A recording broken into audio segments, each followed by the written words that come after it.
My name is Maggie.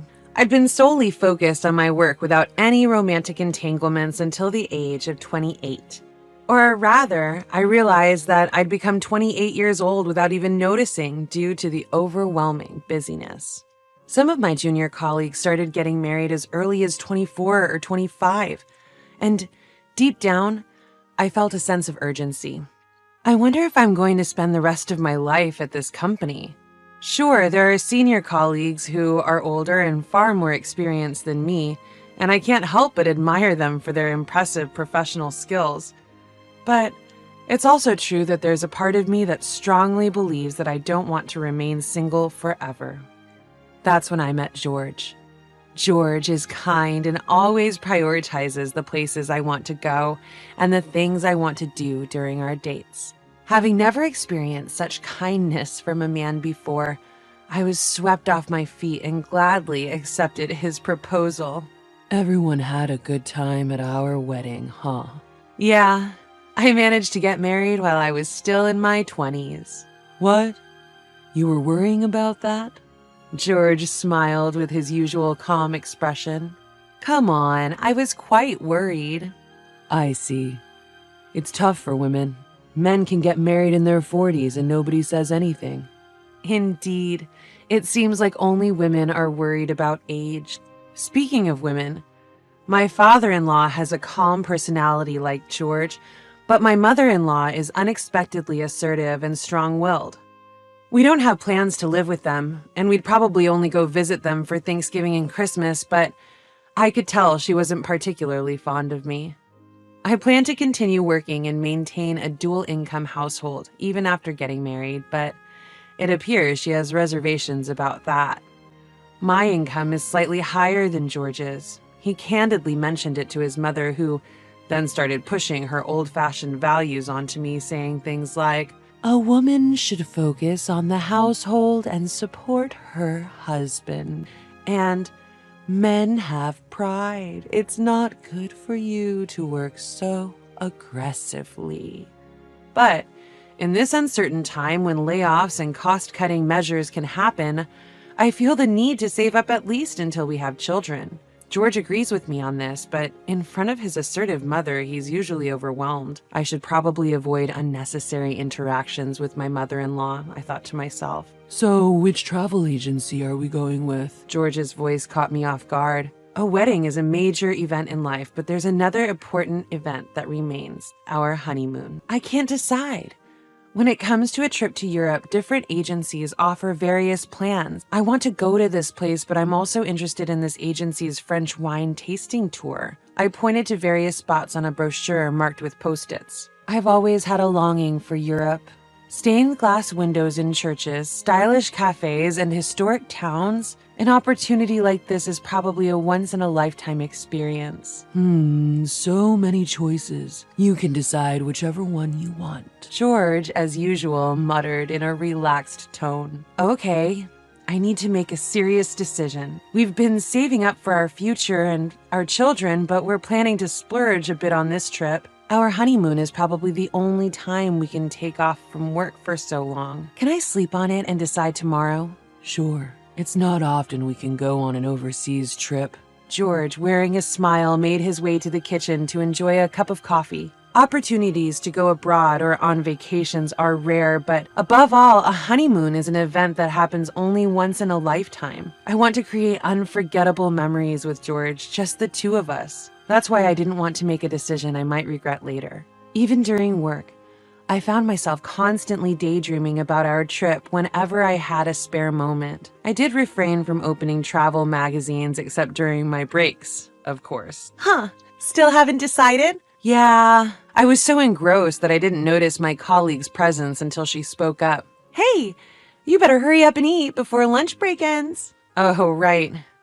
It's already this late. Don't most European tours usually have predetermined routes? You know, visiting famous tourist spots in Italy and Rome. That's completely wrong, and Rome is in Italy. My colleague laughed and gave me a teasing look. Must be tough being a happy girl in love. Requesting time off is a whole process, and so I need to choose a travel agency soon. You're quite the contemplative lady, aren't you? I didn't pay much attention to my colleagues' teasing at the time. I was too caught up in planning this milestone in my life. Make sure you do your job responsibly, too, will you? I'm giving you the time off, after all, my boss said, as if seeing right through me. I'm sorry. I wondered if he noticed that I'd been distracted lately. I need to pull myself together. I opened a file on my computer and started working. I need to focus on my job. I've decided to go with this travel agency's tour. Sure, it's great to hear you found a tour that you like. I must have spent over a month, maybe close to 2 months trying to decide. I wonder if there are really people who agonize over a trip for such a long time. I must have caused a lot of trouble for the travel agency. I'm sorry for all the trouble I've been making, a bunch of inquiries, even about the tour details. The female staff at the travel agency gave me a warm smile. You two are going on your honeymoon, right? Yes. It's normal to take your time thinking about your honeymoon. It's a once-in-a-lifetime journey. We've even had a client who spent 6 months planning their trip alongside their wedding. I was genuinely surprised at the mention of 6 months. Is that so? Despite my murmuring, she maintained her smile. An overseas trip is different from a domestic one. There's a sense of something special.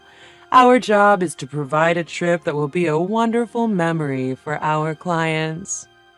I felt relieved to hear those words.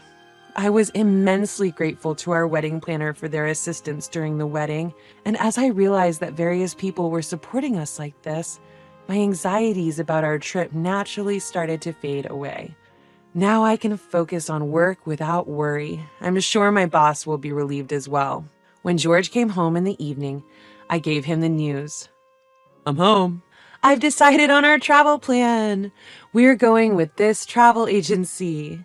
George replied in a relaxed manner to my childlike excitement. That's good.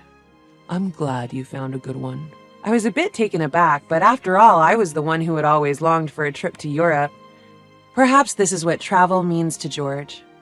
Hey, are you excited about our honeymoon? Feeling insecure, I found myself asking him. Surprised, he opened his eyes wide and replied, Of course, with you.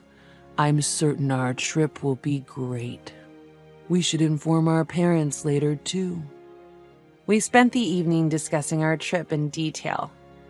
Sorry for the worry. We've finally decided on our honeymoon destination. I was so happy that I could hear it in my voice, even without realizing it. My boss, sensing my excitement, said with a relieved expression, Oh, good. I'm counting on you until the trip then. He also handed me some extra paperwork. I didn't even mind the extra work. I was that excited. With both of us working, the timing for us to take the 12 days off needed for a trip to Europe was limited. Because of that, we managed to set the schedule quickly. Guess what, Mom? I couldn't contain my happiness and immediately called my mother when I got home to tell her about the trip. That sounds wonderful. I'm looking forward to the authentic European souvenirs. Something authentic, huh? Maybe I'll look for something stylish, accessories or something. My mother seemed ready to happily send me off on my trip. All I had to do was pack. I've always loved packing for trips. I should also check the weather of the places we're going. Why does preparation for something fun proceed so smoothly? Unlike me, who's impatient, George, with his relaxed personality, seems to take his time with his travel preparations. A week before our trip, both of us had finished packing. Hey, can we buy a new suitcase? I was taken aback by George's sudden question. Suitcase? What's wrong with the one we have? Wait, are we going to repack everything? In response to my rapid-fire questions, George murmured, Well, not quite.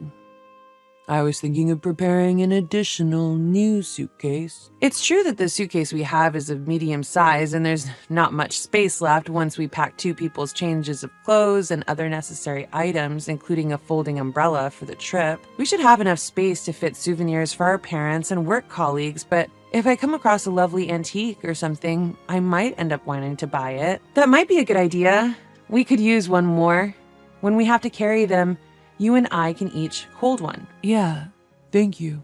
I was genuinely happy that George showed interest, as he rarely voiced his opinions during our wedding planning or previous trips. And then it was the day before our honeymoon. I felt my heart race with excitement as I realized that tomorrow was finally the day of departure. What if I can't sleep tonight? But it would be a shame to feel sleepy during the trip. While I was preoccupied with such thoughts, I heard the doorknob turn. I'm home. Hey, I'm worried I won't be able to sleep tonight because I'm so excited. George? George, with a solemn look on his face, started to speak. What could he want to talk about the day before our trip? There should be no issues with our passports or documents. What's up? He began speaking. About my parents, Then a shocking phrase slipped out of his mouth. I was planning to ask you to take care of my parents' plane tickets, but I forgot.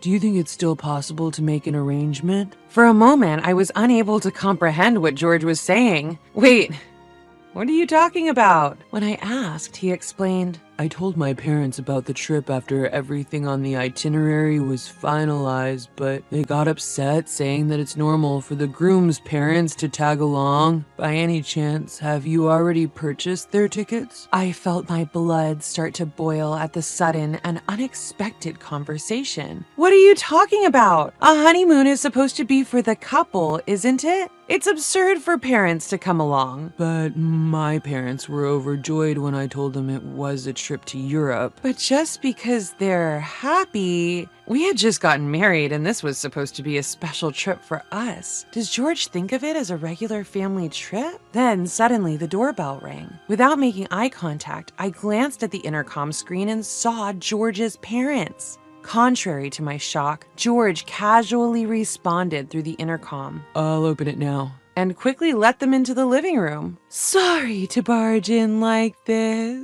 In my mother-in-law's hand was a bag stuffed full of luggage.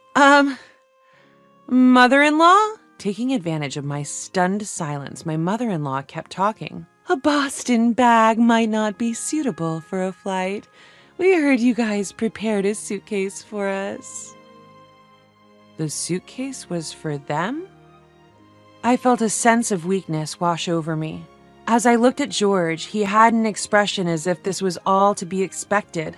I don't want to argue with my in-laws, but I couldn't back down on this matter either. After all, we had spent so much time planning this honeymoon. Plus, there's no way we could get additional tickets at this point, and I verified online that the tour bookings are already completely booked. This is our honeymoon, you know. But my mother-in-law answered in a very matter-of-fact manner. So what? George wasn't taken aback either. My father-in-law was standing behind my mother-in-law holding a huge amount of luggage. A honeymoon is usually just for the couple. In response to this, my mother-in-law replied, Didn't you come to marry into this family? It's only natural that a wife serve her husband's family, isn't it? I understand if it's a family trip, I would gladly go on the trip with the two of you, but a honeymoon is different. Honeymoons and family trips are the same thing. Then how was it when you went on your honeymoon? I was gradually getting irritated, but my mother-in-law, with a triumphant look on her face, responded, At that time, my mother-in-law had a bad leg. It's a daughter-in-law's duty not to push her too hard, isn't it? So you didn't take your mother-in-law on your honeymoon, did you? My mother-in-law was clearly displeased. I knew this would happen the moment I decided to stand my ground. What a difficult girl. We packed with excitement for our trip to Europe, you know. Excitement for our trip to Europe. Just hearing those words made all the struggles and joys I had experienced rush through me, and I couldn't help but feel tears welling up. Hey, Maggie, isn't it okay if they come? I heard George's voice coming from beside me. The more the merrier. If tomorrow doesn't work out, we can cancel and look for a place for the 4 of us. Huh? As I looked back in astonishment, my mother-in-law joined in with a mix of laughter. That's right. Oh, I have an idea. How about changing it to a trip to Paris? I want to brag about it to my friends. Her words even made me feel dizzy. I'm holding back because I have my own pride, but to be honest, I feel like bursting into tears right now. Before I knew it, as if weighed down by my mother-in-law's pressure, I found myself sitting on the floor. Then, from above my head came a totally unexpected sentence. It was from George. I had no idea you hated my parents so much. Huh? Looking up, I saw him looking down at me with a stunned face. My mother-in-law also chimed in. That's right. It's terrible. I couldn't stand their voices anymore, and I finally screamed hysterically. Why am I being treated like the bad one? It's our honeymoon, for heaven's sake. Why are you ruining such an important trip? George showed no sympathy for my outcry. Of course, he didn't seem to care either. You've been acting strangely lately. Huh? Every time you open your mouth, it's all about our honeymoon. You're not being rational. George said this coldly. Mom, Dad, sorry. Could you go home today? You can leave your stuff here. While saying this, he took his parents to the front door. At the front door, my mother-in-law was making a fuss, but I couldn't hear what she was saying. When he came back after a while, he spoke. Let's cancel our trip for now. Take a moment to think rationally. I no longer had the energy to respond to those words. At the same time, I noticed that my feelings for my husband were quickly cooling down. He cared more about his parents than about me. I couldn't imagine continuing as a family with him, facing the challenges of life together, knowing that my mother-in-law will always intervene and yet my husband won't stand up for me. I don't see any happiness in sight. I finally managed to call the travel agency just before closing time. I couldn't possibly enjoy going abroad in this state. The staff who helped me when I made up my mind answered the phone, asking several times if I really wanted to cancel. I clearly communicated my intent to cancel. She seemed to sense various things from the sound of my downcast voice. She briefly explained the necessary points, such as the cancellation fees.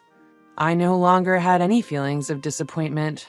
It was purely procedural matter. Then, several days passed. During the next few days, there was no conversation between George and me. Our last conversation ended with George saying, "We'll resume the conversation when you've had a chance to reconsider." But I don't think I did anything wrong. Neither of us apologized or tried to continue the conversation. It was just before dinner when my husband suddenly put a divorce document on the table. "I'm taking my whole family on this trip. If you don't like it, we're getting a divorce." George said it with a frustrated attitude. Strangely enough, I accepted this as George's answer without much hesitation. I responded right away. Understood. We'll get divorced. What? The one who was surprised was George. Are you serious? Divorcing over just a trip? You're the one who brought the divorce papers. I occasionally glanced up at George's face as I carefully filled out the divorce papers, making sure there were no mistakes. People might think it's just over a honeymoon, but this man doesn't cherish what's important to me. He won't protect me when it matters. Could I spend my life with such a man? He should go on the trip with his parents if he wants to. I don't need a bleak future. George, unable to back down now, also filled out the form with shaking hands. I'll bring this to the family court tomorrow. I said this as I took the divorce papers from George's hands. A tiny voice saying, "Oh," slipped from George. He may actually be regretting this. But I'd made up my mind. This is how our divorce was finalized. Of course, my parents were surprised when I told them about the divorce. My mom suggested that I reconsider, but when I told her about the honeymoon and my former in-laws, she seemed dumbfounded and said cheerfully, It's a good thing you cut ties with that weird family. I do regret that I caused trouble for my parents and our wedding guests. My colleague who used to tease me as the troubled maiden seemed a bit uncomfortable for a while, but when I said it was the right choice to break up with a grown man who's still dependent on his mother, she seemed to get back to her usual self. On the other hand, it seems that George vented about me being heartless to his colleagues at work. He intended to highlight my lack of common sense, but instead his own absurdity was exposed and quickly spread within his company. He seemed to receive a lot of criticism from his female colleagues in particular, and apparently became known as a mama's boy. He himself was shocked by the gap between societal norms and his family's way of thinking, which led him to make a series of significant mistakes at work. George, who was previously regarded as a laid-back employee, has now transformed into an incompetent and irrational employee. According to a mutual friend, it seems he is going to be transferred to a small branch office in Nebraska, but the situation there is quite severe, and it's obvious that he, who was sheltered and raised by his mother, will eventually quit. By the way, since he suggested the cancellation of our trip, of course I had him pay the cancellation fee in full. I've dealt with a lot, but I'm still a bit hurt.